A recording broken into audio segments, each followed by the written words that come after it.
Hello student, आप सभी student को एजेंट आर्ट्स एकेडमी पे स्वागत है। तो कैसे हैं आप सब? ठीक होंगे और मन दिल लगाकर पढ़ाई करते होंगे।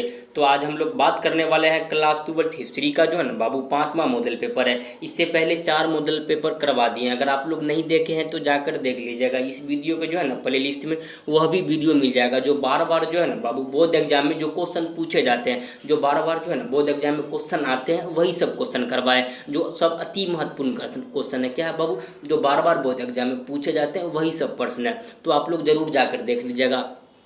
अगर इसका जो है ना बाबू आप लोग अगर पीडीएफ अगर लेना चाहते हैं तो आप लोग टेलीग्राम पे जाके सर्च मारिएगा एजेंट आर्ट्स एकेडमी, तो हमारा चैनल आ जाएगा। तो आप लोग जो है ना बाबू उसमें अवश्य ज्वाइनिंग हो जाइएगा, ताकि क्लास खत्म होने के बाद जो है ना पीडीएफ जो टेलीग्राम और व्हाट्सएप ग्रुप पे दोनों पे प्रोवाइड करवा देते हैं। तो आप लोग जो है ना बाबू टेलीग्राम पे और व्हाट्सएप ग्रुप पे दोनों पे अवश्य ज्वाइनिंग हो जाइएगा। दोनों का लिंक इस वीडियो के जो है ना डिस्क्रिप्शन में मिल जाएगा। तो चलिए आज का जो हमारा पहला प्रश्न उसको देख लेते हैं। आज का जो हमारा पहला प्रश्न क्या है कि अकबर के काल में जो है ना राज्य व्यवस्था किसके नियंत्रण में थी? ऑप्शन नंबर ए में है बीरबल, ऑप्शन नंबर बी में है बैरम खां, ऑप्शन नंबर सी में मानसिंह, ऑप्शन नंबर डी में तोड़दरमल। देखिए बाबू, अकबर के काल में जो है ना बाबू राज्य व्यवस्था किसके नियंत्रण में था? तो तोड़दरमल के नियंत्रण में था। यहाँ आप लोग थोड़ा कन्फ्यूज हो जाइएगा बाबू, कन्फ्यूजन को हम दूर करते हैं। देखिए आपसे पूछेगा जो है ना अकबर का जो है ना बाबू संरक्षक कौन था? तो ऑप्शन नंबर बी होता है बैरम खां। अकबर का जो है ना बाबू संरक्षक कौन था? तो बैरम खान था। लेकिन अकबर के काल में जो है ना राज्य व्यवस्था किसके नियंत्रण में था? तो तोड़दरमल। क्या हो जाएगा बाबू? Option number D. अकबर जो था ना बाबू तोड़दरमल को जो है वित्त मंत्री भी नियुक्त कर दिया था। क्या बाबू? वित्त मंत्री। आपसे पूछेगा जो था ना अकबर के काल में जो है ना कौन कौन वित्त मंत्री था? तो तोड़दरमल। यहाँ से 2-3 क्वेश्चन पूछा जाता है, तो सभी को हम लोग धीरे धीरे जान लिए। पहला आपसे क्वेश्चन पूछेगा जो था ना अकबर का जो संरक्षक कौन था? तो बैरम का। दूसरा पूछेगा जो था ना बाबू अकबर के काल में जो है राज्य व्यवस्था किसके नियंत्रण में था? तो तोड़दरमल। क्या हो जाएगा? ऑप्शन नंबर डी हो जाएगा। आपसे पूछेगा जो था ना अकबर जो था किसे वित्त मंत्री नियुक्त किया था? तो तोड़दरमल को। यहाँ से 3 को बाबू क्वेश्चन बोर्ड एग्जाम में पूछे जाते हैं, तो आप लोग तीनों को याद रखिएगा। तो चलिए क्वेश्चन नंबर 22 को देख लेते हैं। क्वेश्चन नंबर 22 में क्या है? पानीपत का जो है ना बाबू द्वितीय युद्ध कब हुआ? ऑप्शन नंबर ए में 1526, ऑप्शन नंबर बी में 1556, ऑप्शन नंबर सी में 1665, ऑप्शन नंबर डी में 1771। देखिए बाबू पानीपत का जो है ना बाबू द्वितीय युद्ध कब हुआ था? तो 1556 ईस्वी में। कब हुआ था बाबू? 1556 ईस्वी में। अकबर और जो है ना बाबू हेमू के बीच होता है। किसके बीच होता है? अकबर और हेमू के बीच होता है। इसमें जो था ना बाबू अकबर की जीत होती है और हेमू की हार होती है। यहीं से अकबर जो था ना बाबू अपना राज्य अभिषेक किया था। राज्य अभिषेक आपसे पूछेगा अकबर का जो था ना बाबू राज्य अभिषेक कब हुआ था? तो 1556 ईस्वी में। आपसे पूछेगा अकबर का जो था ना बाबू शासन अकबर जो गद्दी पर कब बैठा था? तो 1556 ईस्वी में, पानीपत का द्वितीय युद्ध में। याद रखिएगा कब हुआ था? 1556 ईस्वी में। आपसे पूछेगा पानीपत का जो था ना बाबू प्रथम युद्ध कब हुआ था? तो 1526 ईस्वी में। कब हुआ था? 1526 ईस्वी में। सभी को याद रखिएगा। इब्राहिम लोदी और जो है ना बाबर के बीच हुआ था। पानीपत का जो है ना बाबू प्रथम युद्ध कब किसके किसके बीच हुआ था? इब्राहिम लोदी और बाबर के बीच हुआ था, जिसमें बाबर की जीत हुई थी। इसी समय जो है ना बाबू मुगल वंश की स्थापना हुआ था 1526 में। लेकिन 1500 जो था ना बाबू 56 में जो था पानीपत का द्वितीय युद्ध होता अकबर और हेमू के बीच, जिसमें अकबर की जीत होती है और हेमू की हार होती है। तो याद रखिएगा बाबू ऑप्शन नंबर क्या हो जाएगा? बी हो जाएगा। पानीपत का द्वितीय युद्ध कब हुआ था? तो 1556 ईस्वी में। याद रखिएगा। तो चलिए क्वेश्चन नंबर 23 को देख लेते हैं। क्वेश्चन नंबर 23 में क्या? कृष्णदेव राय किस वंश का राजा था? ऑप्शन नंबर ए में संगम वंश, ऑप्शन नंबर बी में है सालूब वंश, ऑप्शन नंबर सी में है तुलुव वंश, ऑप्शन नंबर डी में अरविंदु वंश। देखिए बाबू कृष्णदेव राय जो है ना बाबू कौन सा वंश का राजा था? तो तालु वंश का। कौन सा बाबू? तालु वंश का। ऑप्शन नंबर सी हो जाएगा। क्या हो जाएगा? Option number C. Krishnadeva Raya जो था ना बाबू कौन सा वंश का राजा था? तो तालु वंश का राजा था। ऑप्शन नंबर सी हो जाएगा। लेकिन आपसे पूछेगा जो है ना बाबू विजयनगर का जो है सबसे महानतम शासक कौन था? तो कृष्णदेव राय था। कौन था बाबू? विजयनगर का या हम्पी का नाम दोनों में से कहीं का भी पूछ लेगा, तो याद रखिएगा विजयनगर का जो था ना बाबू महानतम शासक कौन था? तो कृष्णदेव राय था। याद रखिएगा कृष्णदेव राय का जो था ना बाबू माँ का क्या नाम था? तो नागल देवी। एक नागल देवी के नाम से जो था ना बाबू कृष्णदेव राय एक शहर का भी निर्माण किया था, नागलपुर नाम। क्या था बाबू? नागलपुर नाम एक शहर का नाम का जो था ना नामकरण किया था। याद, इसको भी अच्छे से याद रखिए। इसका माँ का नाम था नागल देवी। अपनी माँ के नाम पर जो था एक शहर को भी बनवाया, तो उसका नाम था नागलपुर। तो इसको भी अच्छे से याद रखिएगा। आपसे पूछेगा जो था ना बाबू, विजयनगर का जो था खोज किसने किया था, तो कॉलोनी मैकेंजी ने। किसने बाबू? विजयनगर का खोज किसने किया था, तो कॉलोनी मैकेंजी ने किया था। लेकिन आपसे पूछेगा विजयनगर की जो था ना बाबू को जो स्थापना, जो विजयनगर की जो था स्थापना किसने किया था, तो दो भाई ने किया था, हरियर और बुक्का ने। 1336 में किया था। कब किया था? 1336 ईस्वी में किया था। हरियर और बुक्का ने किया था। कब किया था बाबू? 1336 ईस्वी में। किसने किया था? हरियर और बुक्का ने किया था। यह दोनों जो था ना बाबू कौन सा वंश के शासक थे, तो संगम वंश के। क्या हो जाएगा? ऑप्शन नंबर है। तो सभी प्रश्न जितना बताए हैं बाबू सभी को आप लोग याद रखिएगा। एगो क्वेश्चन पे लगभग 4-5 को क्वेश्चन बता दिए हैं, तो आप लोग बाबू है ना सभी को अच्छे से याद रखिएगा। यही सब प्रश्न जो है ना बार बार बोर्ड एग्जाम में पूछे जाते हैं। तो आप लोग जो है ना बाबू टेलीग्राम पे जो अवश्य ज्वाइनिंग हो जाइएगा ही, तो आप लोग का जो है ना PDF वहाँ प्रोवाइड करवा देंगे हम। तो चलिए क्वेश्चन नंबर 24 को देख लेते हैं। किसके शासनकाल में आया था? ऑप्शन नंबर जो है ना ए में है देवराय प्रथम, ऑप्शन नंबर बी में है देवराय द्वितीय, ऑप्शन नंबर सी में है कृष्णदेव राय, ऑप्शन नंबर डी में है अचूरदेव राय। इसका सही आंसर हो जाएगा ना बाबू ऑप्शन नंबर ए हो जाएगा। निकोलो कुंती जो है ना किसके शासनकाल में जो है भारत आया था, तो देवराय प्रथम। क्या हो जाएगा? ऑप्शन नंबर ए हो जाएगा। क्या हो जाएगा बाबू? Option number A. देवराय प्रथम के शासनकाल में जो है ना बाबू निकोलो कुंती भारत आया था, तो ऑप्शन नंबर क्या हो जाएगा बाबू? ए हो जाएगा। तो आप लोग जो है ना सभी प्रश्न का आंसर कमेंट करते रहिएगा, ताकि सभी प्रश्न आपको अच्छे से याद हो जाएगा। तो चलिए क्वेश्चन नंबर 25 को देख लेते हैं। क्वेश्चन नंबर 25 में क्या है? किस राज्य को हम्पी के नाम से जाना जाता है? ऑप्शन नंबर ए में है मौर्य, ऑप्शन नंबर बी में है गुप्त, ऑप्शन नंबर सी में ब्राह्मणी, ऑप्शन नंबर डी में है विजयनगर। इसका जो आंसर हो जाएगा ना बाबू ऑप्शन नंबर डी हो जाएगा। किस राज्य को जो है ना हम्पी के नाम से जाना जाता है? हम्पी किसे जाना जाता है बाबू? विजयनगर को। यहाँ हम्पी याद रखिएगा। हम्पी जो है ना किस राज्य को जाना जाता है? तो विजयनगर को। ऑप्शन नंबर क्या हो जाएगा? डी हो जाएगा। क्वेश्चन नंबर 26 का ऑप्शन नंबर डी हो जाएगा। तो चलिए क्वेश्चन नंबर 26 को देख लेते हैं। क्वेश्चन नंबर 26 में क्या है कि प्रसिद्ध विरूपाक्ष मंदिर कहाँ स्थित है? ऑप्शन नंबर ए में हम्पी में, ऑप्शन नंबर बी में है चिंदाबस में, ऑप्शन नंबर सी में बेलूर में, ऑप्शन नंबर डी में है श्रीरंगम में। इसका जो आंसर हो जाएगा ना बाबू ऑप्शन नंबर ए हो जाएगा। प्रसिद्ध विरूपाक्ष मंदिर कहाँ स्थित है? तो हम्पी में। ऑप्शन नंबर क्या हो जाएगा बाबू? ए हो जाएगा। देखिए हम्पी और विजयनगर क्या है बाबू? एक ही है। क्या हम्पी और विजयनगर दोनों एक ही है? तो आप लोग इसमें दोनों कन्फ्यूज नहीं हो जाइएगा। विजयनगर जो था ना वो हम्पी किसे क्यों कहा जाता है समझिए। वहाँ जो था ना एक देवी थी, उसका नाम था पंपा देवी। क्या नाम थी बाबू? पंपा देवी के नाम से जो है ना उसे हम्पी कहा जाता है। अगर इसका जो आपका जो विजयनगर वाला चैप्टर जो है ना उसमें अगर थ्योरी करवाएंगे तो उसमें आप लोग को बहुत अच्छे से पढ़वाएंगे बाबू। उसमें थ्योरी में आप लोग को बहुत अच्छे से समझाएंगे। तो अभी तो MCQ क्वेश्चन करवा रहे हैं, तो MCQ क्वेश्चन आप लोग सभी क्वेश्चन को याद करते जाइए। थ्योरी में जो आपको जो है ना बहुत डीपली में समझाएंगे। तो चलिए क्वेश्चन नंबर 27 को देख लेते हैं। क्वेश्चन नंबर 27 में क्या है? दिल्ली सल्तनत की जो है ना स्थापना कब हुई थी? ऑप्शन नंबर ए में 1206, ऑप्शन नंबर बी में है 1226, ऑप्शन नंबर सी में 1256, ऑप्शन नंबर डी में है 1257। इसका जो आंसर हो जाएगा ना बाबू दिल्ली सल्तनत की जो स्थापना हुआ था 1206 ईस्वी में। कब हुआ था? 1206 ईस्वी में। ऑप्शन नंबर ए हो जाएगा। क्या हो जाएगा? ऑप्शन नंबर ए हो जाएगा। दिल्ली सल्तनत की स्थापना कब हुआ था? 1206 ईस्वी में। ऑप्शन नंबर ए हो जाएगा। तो चलिए क्वेश्चन नंबर 28 को देखते हैं। क्वेश्चन नंबर 28 में क्या है कि तलवंदी किसका जन्म स्थान था? ऑप्शन नंबर ए में है कबीर का, ऑप्शन नंबर बी में है नानक का, ऑप्शन नंबर सी में है रैदास का, ऑप्शन नंबर डी में मीरा का। तलवंदी जो है ना बाबू कबीर का, इस कबीर का नहीं बाबू गुरु नानक का। क्या है?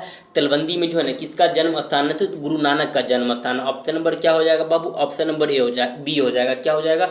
ऑप्शन नंबर ए। तलवंदी जो है ना किसका जन्म स्थान है? तो बाबू ऑप्शन नंबर बी हो जाएगा। क्या है? गुरु नानक का जो है ना बाबू तलवंदी जो है जन्म स्थान है। किसका जन्म स्थान है? गुरु नानक का। इसको अच्छे से याद रखिएगा बाबू, कई बार बोर्ड एग्जाम में पूछा गया तलवंदी जो है ना किसका जन्म स्थान है? तो गुरु नानक का, याद रखिएगा। तो चलिए क्वेश्चन नंबर 29 को देख लेते हैं। क्वेश्चन नंबर 29 में क्या है?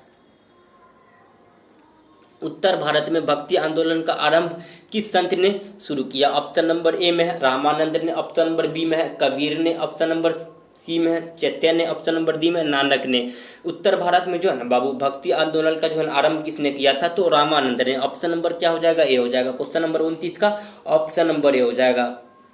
जितना प्रश्न करवा रहे हैं ना बाबू सब अति महत्वपूर्ण प्रश्न है, तो आप लोग सभी प्रश्न का जो है ना आंसर कमेंट करते रहिएगा, ताकि सभी प्रश्न आपको बहुत अच्छे से याद हो जाएगा। तो चलिए क्वेश्चन नंबर 30 को देख लेते हैं। क्वेश्चन नंबर 30 में क्या है मेगास्थनीज किस देश का जो है ना बाबू रहने वाला था? ऑप्शन नंबर ए में है यूनान का, ऑप्शन नंबर बी में है चीन का, ऑप्शन नंबर सी में इटली का, ऑप्शन नंबर डी में मोरक्को का। मेगास्थनी जो था ना बाबू यह यूनान का था। कहाँ का था? यूनान का था। भारत में एक राजदूत बनकर आया था। क्या बाबू? भारत जो है ना एक राजदूत बनकर आया था, चंद्रगुप्त मौर्य के दरबार में आया था। कहाँ पे आया था बाबू?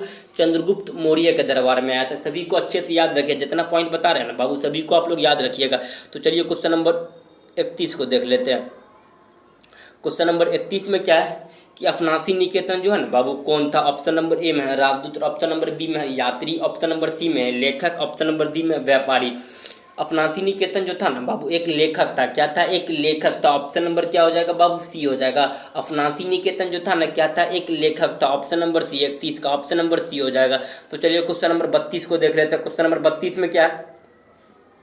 इब्न बतूता किस देश का यात्री था? ऑप्शन नंबर ए में मोरक्को का, ऑप्शन नंबर बी में मिस्र का, ऑप्शन नंबर सी में तुर्की का, ऑप्शन नंबर डी में ईरान का। इब्न बतूता जो था ना बाबू यह मोरक्को का यात्री था। कहाँ का था? मोरक्को का था। ऑप्शन नंबर क्या हो जाएगा? ए हो जाएगा। इब्न बतूता कहाँ का यात्री था? मोरक्को का था। ऑप्शन नंबर क्वेश्चन नंबर 32 का ऑप्शन नंबर ए हो जाएगा। तो चलिए क्वेश्चन नंबर 33 को देख लेते हैं। क्वेश्चन नंबर 33 में क्या?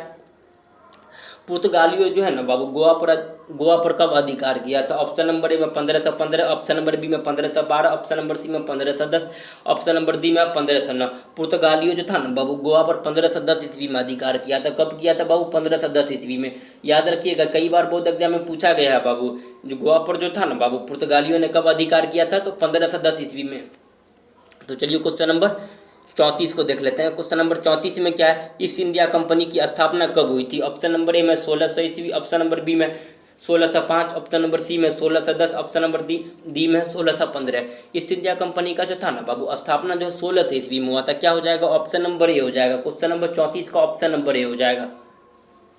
ईस्ट इंडिया कंपनी का जो था ना बाबू स्थापना कब हुआ था? तो 1600 ईस्वी में। ऑप्शन नंबर क्या हो जाएगा? ए हो जाएगा। तो चलिए क्वेश्चन नंबर 35 को देख लेते। जितना प्रश्न करवा रहे हैं ना बाबू आप लोग सभी प्रश्न को अच्छे से याद कर लीजिएगा। यही सब जो है ना बार बार बोर्ड एग्जाम में पूछे जाते हैं, इससे बार आपका कोई एक भी बार का प्रश्न नहीं पूछा जाता है।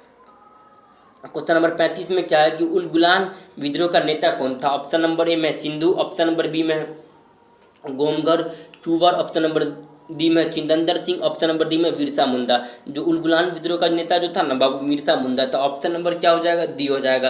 क्या हो जाएगा? Option number D. उल गुलान विद्रोह का नेता कौन था? तो बिरसा मुंडा। ऑप्शन नंबर क्या हो जाएगा? 35 का ऑप्शन नंबर डी। तो चलिए क्वेश्चन नंबर 36 को देखते हैं। क्वेश्चन नंबर 36 में क्या है कि दक्कन दंगा आयोग कब गठित हुआ? ऑप्शन नंबर ए में 1875, ऑप्शन नंबर बी में 1880, ऑप्शन नंबर सी में 1885, ऑप्शन नंबर डी में 1890। दक्कन दंगा आयोग का जो है ना बाबू गठित कब हुआ था? तो 1875 ईस्वी में। क्या हो जाएगा बाबू? ऑप्शन नंबर क्या हो जाएगा? ऑप्शन नंबर ए हो जाएगा। क्या हो जाएगा? ऑप्शन नंबर ए। दक्कन दंगा आयोग का जो है ना गठन कब हुआ था? तो 1875 ईस्वी में। ऑप्शन नंबर क्या हो जाएगा? 36 का ऑप्शन नंबर ए हो जाएगा। तो आप लोग जो है ना सभी प्रश्न का जो है ना आंसर कमेंट करते रहिएगा। यही सब प्रश्न जो है ना बाबू बार बार बोर्ड एग्जाम में पूछे जाते हैं, इससे बाहर आपको कोई एक भी बार का प्रश्न नहीं मिलेगा देखने के लिए। तो चलिए क्वेश्चन नंबर 37 को देखते हैं। क्वेश्चन नंबर 37 में क्या? कॉर्नवालिस कोड कब बना? ऑप्शन नंबर ए में 1775, ऑप्शन नंबर बी में 1793, ऑप्शन नंबर सी में 1797, ऑप्शन नंबर डी में 1805। कॉर्नवालिस को जो है ना बाबू 1793 में बना था। ऑप्शन नंबर क्या हो जाएगा? ऑप्शन नंबर बी हो जाएगा। कॉर्नवालिस कोड कब बना था? 1793। क्या हो जाएगा? ऑप्शन नंबर बी हो जाएगा। जितना प्रश्न बता रहे हैं ना बाबू आप लोग सभी को अच्छे से याद करिएगा। यही सब बोर्ड एग्जाम में पूछे जाते हैं, इससे बाहर आपका कोई एक भी बाहर का प्रश्न नहीं होता है। तो आप लोग सभी को अच्छे से याद रखिएगा। तो चलिए क्वेश्चन नंबर 38 को देखते हैं। क्वेश्चन नंबर 38 में क्या है? अस्थायी बंदोबस्त किसने लागू किया था? ऑप्शन नंबर ए में वैरेन हेस्टिंग्सन, ऑप्शन नंबर बी में वेलेस्ली, ऑप्शन नंबर सी में कॉर्नवालिस, ऑप्शन नंबर डी में रिपन। जो अस्थायी बंदोबस्त जो था ना बाबू कॉर्नवालिस ने लागू किया था। किसने? कॉर्नवालिस जो था ना अस्थायी बंदोबस्त लागू किया था। किसने किया था? तो कॉर्नवालिस ने। ऑप्शन नंबर क्या हो जाएगा बाबू? सी हो जाएगा। अस्थायी बंदोबस्त किसने लागू किया था? तो कॉर्नवालिस ने। तो चलिए क्वेश्चन नंबर 39 को देखते हैं। क्वेश्चन नंबर 39 में क्या है? कलकत्ता में है जो है ना सर्वोच्च न्यायालय की स्थापना कब की गई? ऑप्शन नंबर ए में 1757, ऑप्शन नंबर बी में 1771, ऑप्शन नंबर सी में 1785, ऑप्शन नंबर डी में इनमें से कोई नहीं। देखिए बाबू कलकत्ता में जो था ना सर्वोच्च न्यायालय की स्थापना 1773 ईस्वी में किया गया था, यानी इसकी ऑप्शन नंबर डी हो जाएगा, इनमें से कोई नहीं। 1773 में जो था ना कलकत्ता में सर्वोच्च न्यायालय की स्थापना किया गया था। कब किया गया? 1773 ईस्वी। याद रखिएगा बाबू बोर्ड एग्जाम में पूछा जाता कब किया गया था? 1973 ईस्वी में कलकत्ता में जो है सर्वोच्च न्यायालय की स्थापना किया गया था। याद रखिए, कई बार बोर्ड एग्जाम में पूछा गया है। तो चलिए क्वेश्चन नंबर 40 को देख लेते हैं। क्वेश्चन नंबर 40 में क्या है, प्लासी का युद्ध कब हुआ था? ऑप्शन नंबर ए में 1556, ऑप्शन नंबर बी में 1557, ऑप्शन नंबर सी में 1556, ऑप्शन नंबर डी में 1757। देखिए बाबू, प्लासी का जो युद्ध हुआ था ना, कब हुआ था? 1757 ईस्वी में। कब हुआ था? 1757 ईस्वी में। ऑप्शन नंबर क्या हो जाएगा बाबू? ऑप्शन नंबर डी हो जाएगा। प्लासी का युद्ध कब हुआ था? 1757 ईस्वी में। कई बार बोर्ड एग्जाम में पूछा गया, याद रखिएगा बाबू, प्लासी का युद्ध कब हुआ था? 1757। ऑप्शन नंबर डी हो जाएगा। तो चलिए क्वेश्चन नंबर 41 को देख लेते हैं। क्वेश्चन नंबर 41 में क्या है कि वीर कुंवर सिंह का जो है ना बाबू जन्म कहाँ हुआ था? ऑप्शन नंबर ए में है जगदीशपुर, ऑप्शन नंबर बी में है झांसी, ऑप्शन नंबर सी में है कानपुर, ऑप्शन नंबर डी में है जबलपुर। जो वीर कुंवर सिंह का जो है बाबू जन्म हुआ था जगदीशपुर। कहाँ पे हुआ था? जगदीशपुर। ऑप्शन नंबर क्या हो जाएगा बाबू? ऑप्शन नंबर ए हो जाएगा। क्वेश्चन नंबर 41 का क्या हो जाएगा? ऑप्शन नंबर ए हो जाएगा। वीर कुंवर सिंह का जो है ना जन्म कहाँ हुआ था? तो जगदीशपुर।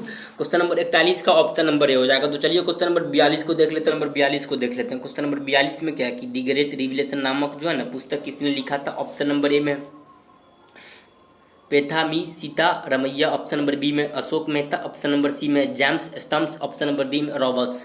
जो द ग्रेट रिविलेशन नामक जो है ना बाबू पुस्तक किसने लिखा था? तो अशोक मेहता ने। ऑप्शन नंबर क्या हो जाएगा बाबू? ए बी हो जाएगा। क्या हो जाएगा? Option number B. The great revelation नामक जो है ना बाबू पुस्तक किसने लिखा था? तो अशोक मेहता। ऑप्शन नंबर क्या हो जाएगा? बी हो जाएगा। तो आप लोग जो है ना बाबू सभी प्रश्न को अच्छे से याद रखिएगा। यही सब प्रश्न जो है ना बार बार बोर्ड एग्जाम में पूछे जाते हैं, तो इससे बार आपको एक भी बाहर का प्रश्न नहीं होता। तो चलिए क्वेश्चन नंबर 43 को देख लेते हैं। क्वेश्चन नंबर 43 में क्या है, लखनऊ से जो है ना 1857 का विद्रोह का जो है ना बाबू ने तब किसने किया था? ऑप्शन नंबर ए में रानी लक्ष्मीबाई, ऑप्शन नंबर बी में Begum Hazrat Mahal, option number C में वीर Kunwar Singh, option number D में नाना साहब। लखनऊ से जो है ना बाबू 1857 का जो है ना विद्रोह का नेतृत्व किसने किया था? तो बेगम हजरत महल। ऑप्शन नंबर क्या हो जाएगा? ऑप्शन नंबर बी हो जाएगा। 43 का क्या हो जाएगा बाबू? Option number B. जितना प्रश्न बता रहे हैं ना बाबू, जो बार बार बोर्ड एग्जाम में पूछा जाता है वही सब प्रश्न है, इससे बार आपको एक भी बार का प्रश्न नहीं है। तो आप लोग सभी को अच्छे से याद रखिएगा। तो चलिए क्वेश्चन नंबर 44 को देख लेते हैं। क्वेश्चन नंबर 44 में क्या है, 1857 के विद्रोह के समय भारत का जो है ना बाबू गवर्नर जनरल कौन था? ऑप्शन नंबर ए में Lord Clive, option number B में Lord Bentinck, option number C में Lord Canning, option number D में लॉर्ड डलहौजी। 1857 के जो है ना बाबू विद्रोह के समय जो भारत का गवर्नर जनरल कौन था? तो लॉर्ड कैनिंग। कौन था बाबू? लॉर्ड कैनिंग था। ऑप्शन नंबर क्या हो जाएगा बाबू? ऑप्शन नंबर सी हो जाएगा। क्वेश्चन नंबर 44 का ऑप्शन नंबर सी हो जाएगा। तो आप लोग जो है ना बाबू सभी प्रश्न का आंसर कमेंट करते रहिएगा। तो चलिए क्वेश्चन नंबर 45 को देख लेते हैं। क्वेश्चन नंबर 45 में क्या है कि वास्को डी गामा भारत कब आया? ऑप्शन नंबर ए में 1498, ऑप्शन नंबर बी में 1510, ऑप्शन नंबर सी में 1605, ऑप्शन नंबर डी में 1639। जो वास्को डी गामा जो था ना बाबू 1498 में भारत आया था। कब आया था? 1498 में आया था। केरल के कालीकत में आया था। कहाँ पे आया था बाबू? केरल के जो है ना कालीकत में आया था। तो चलिए क्वेश्चन नंबर 46, चलिए क्वेश्चन नंबर 46 को देख लेते हैं। 46 में क्या है कि कौन सा भारतीय नगर को 7 द्वीपों का नगर कहा जाता है? ऑप्शन नंबर ए में है बम्बई को, ऑप्शन नंबर बी में है शिमला को, ऑप्शन नंबर सी में है कोलकाता, ऑप्शन नंबर डी में है बेंगलोर। कौन सा नगर को जो है ना बाबू 7 द्वीपों का नगर कहा जाता है? तो ऑप्शन नंबर ए हो जाएगा। बम्बई को जो है ना बाबू 7 द्वीपों का नगर कहा जाता है। तो क्वेश्चन नंबर 46 का ऑप्शन नंबर ए हो जाएगा। जितना प्रश्न बता रहे हैं ना बाबू आप लोग सभी को आंसर जो है ना कमेंट करते रहिएगा। तो चलिए क्वेश्चन नंबर 47 को देख लेते हैं। क्वेश्चन नंबर 47 में क्या है, गेटवे ऑफ इंडिया कहाँ स्थित है? ऑप्शन नंबर ए में बम्बई में, ऑप्शन नंबर बी में दिल्ली, ऑप्शन नंबर सी में मद्रास, ऑप्शन नंबर डी में कोलकाता। गेटवे ऑफ इंडिया जो है ना बाबू कहाँ स्थित है? तो बम्बई में। ऑप्शन नंबर क्या हो जाएगा? ए हो जाएगा। क्वेश्चन नंबर 47 का ऑप्शन नंबर ए हो जाएगा। जितना प्रश्न बता रहे हैं ना बाबू आप लोग सभी प्रश्न को अच्छे से याद रखिएगा। यही सब प्रश्न जो है बार बार बोर्ड एग्जाम में पूछे जाते हैं, इससे बाहर आपको कोई एक भी बाहर का प्रश्न नहीं होता देखने के लिए। तो चलिए क्वेश्चन नंबर 48 को देख लेते हैं। क्वेश्चन नंबर 48 में क्या तीन कथिया पद्धति जुड़ी थी? ऑप्शन नंबर ए में गन्ने की खेती से, ऑप्शन नंबर बी में धान की खेती से, ऑप्शन नंबर सी में नील की खेती से, ऑप्शन नंबर सी में है गेहूं की खेती से। तीन कथिया जो है ना बाबू पद्धति जुड़ी थी किससे? तो नील की खेती से। ऑप्शन नंबर क्या हो जाएगा? ऑप्शन नंबर सी हो जाएगा। तीन कथिया जो है ना बाबू पद्धति किससे जुड़ी थी? तो नील की खेती से। क्या हो जाएगा? ऑप्शन नंबर सी हो जाएगा। क्या हो जाएगा? Option number C. जो है ना बाबू तीन कथिया प्रणाली जो कौन सा स्टेज से शुरू हुआ था? आप लोग जल्दी कमेंट कर दीजिए। कौन सा स्टेज से तीन कथिया प्रणाली जो है ना बाबू शुरू हुआ था? आप लोग जल्दी कमेंट कर दीजिए। तो चलिए क्वेश्चन नंबर 49 को देखते हैं। क्वेश्चन नंबर 49 में क्या है, 1919 को जो है ना बाबू भारत सरकार ने कौन सा अधिनियम कहा जाता है? जो 1919 को भारत सरकार के जो है ना बाबू कौन सा अधिनियम को कहा जाता है? ऑप्शन नंबर ए में मार्लो मिंटो अधिनियम, ऑप्शन नंबर बी में डेंगू चेम्सफोर्ड अधिनियम, ऑप्शन नंबर सी में रोलेट अधिनियम, ऑप्शन नंबर डी में इनमें से कोई नहीं। जो 1919 को जो है ना बाबू कौन सा अधिनियम कहा जाता है? तो ऑप्शन नंबर क्या हो जाएगा? ऑप्शन नंबर बी हो जाएगा, मांटेगू चेम्सफोर्ड अधिनियम। ऑप्शन नंबर क्या हो जाएगा बाबू? क्वेश्चन नंबर 49 का ऑप्शन नंबर बी हो जाएगा। क्या हो जाएगा? ऑप्शन नंबर बी हो जाएगा। कई बार बोर्ड एग्जाम में पूछा गया बाबू, देखिए 1919 को जो है ना बाबू कौन सा अधिनियम था? तो मांटू चेम्सफोर्ड अधिनियम। लेकिन आपसे पूछेगा जो है ना कौन सा एक्ट था? तो रॉलेट एक्ट था। कौन सा एक्ट था? तो रॉलेट एक्ट था। याद रखिएगा, कई बार बोर्ड एग्जाम में पूछा गया है, तो याद रखना ये सभी पर्सन को। तो चलिए क्वेश्चन नंबर 50 को देख लेते हैं। क्वेश्चन नंबर 50 में क्या, चौरा चोरी जो है ना बाबू कांड कब हुआ था? ऑप्शन नंबर ए में 1919, ऑप्शन नंबर बी में 1920, ऑप्शन नंबर सी में 1921, ऑप्शन नंबर डी में 1922। देखिए बाबू चौरा चोरी जो हत्याकांड जो है ना बाबू कब हुआ था? तो 1922 ईस्वी में हुआ था। कब हुआ था बाबू? 1922, 5 फरवरी 1922 को हुआ था। देखिए आप लोग बोलिएगा 4 फरवरी 1922, लेकिन फेमस जो हुआ था 5 फरवरी 1922 ईस्वी को। 5 फरवरी याद रखिएगा, 5 फरवरी 1922 ईस्वी को। इसी में ना 22 को जलाया गया था, 22 को पुलिस वालों को जला दिया गया था क्रांतिकारी द्वारा। तो आप लोग जो है ना बाबू 85 को वीडियो 85% था, तो थोड़ा लॉन्ग हो जाता है वीडियो, इसीलिए 85% करवाएं। जो अगले वीडियो में जो है ना बाबू पूरा पर्सन करवा देंगे। लेकिन आप लोग जो है ना बाबू अगर इसका अगर PDF अगर लेना चाहते हैं तो टेलीग्राम पे जो है ना अवश्य ज्वाइनिंग हो जाइएगा, ताकि जो है ना आप लोग को जो PDF मिल सके। तो चलिए हम लोग मिलते हैं नेक्स्ट क्लास में, तब तक के लिए जय हिंद जय भारत।